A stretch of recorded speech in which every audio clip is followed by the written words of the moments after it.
we have been told, and I quote, "The only thing necessary for the triumph of evil is for good men to do nothing. Read also good women," unquote. Our presence here underscores our refusal to be the good people who did nothing and allowed evil to triumph in our country. Something fundamental must give this time round. Otherwise, we could lose a whole country. Our wish is to achieve the overhaul of our state of affairs with the involvement of the people from all segments of our society at every stage. We will engage in the bipartisan process to which we have sent very able and competent representatives. But the people must not be left out or behind. We are not going into this dialogue for deals in smoke-filled rooms.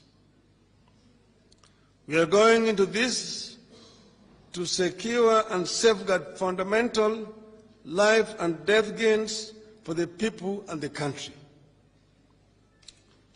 Throughout the talks, we expect the people to stand on guard and ensure it's about them and the country.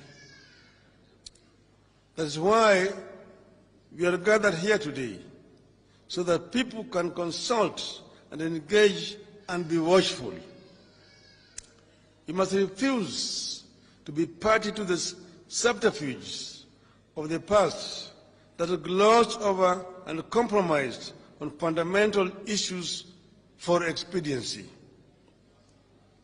Something fundamental must give this time round, but only if the people stay engaged. We are not going into this to be rubber stamps. One of the things that has clearly been on display ever since these past 6 months is that Kwanza is a regime of rubber stamps.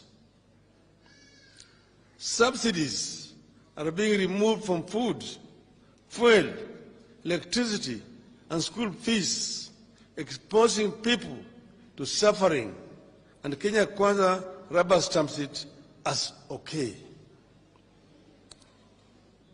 They know there was an order for the opening of the IB servers, but the rubber stamp is as okay the refusal to open the servers.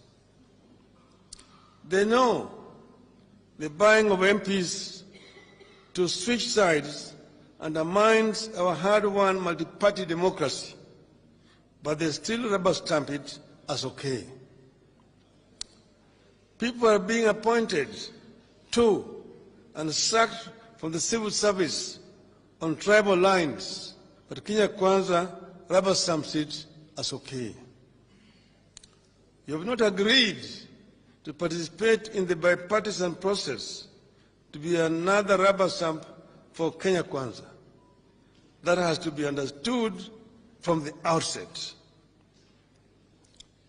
Should the talks falter or bear no fruit because of the grandstanding, lack of openness, lack of honesty, and interested join hands, and let us stand firm in the interests of our country. Finally, we have said that we are not doing this because of any weakness on our side. We are only saying that Kenya is bigger, and that's why we are saying that we want to engage. Nobody should mistake this as a sign of weakness.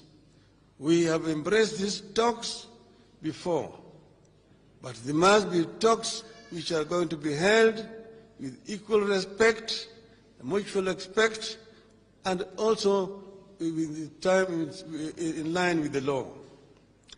The Kwanza have been saying we cannot do something outside the constitution and the laws.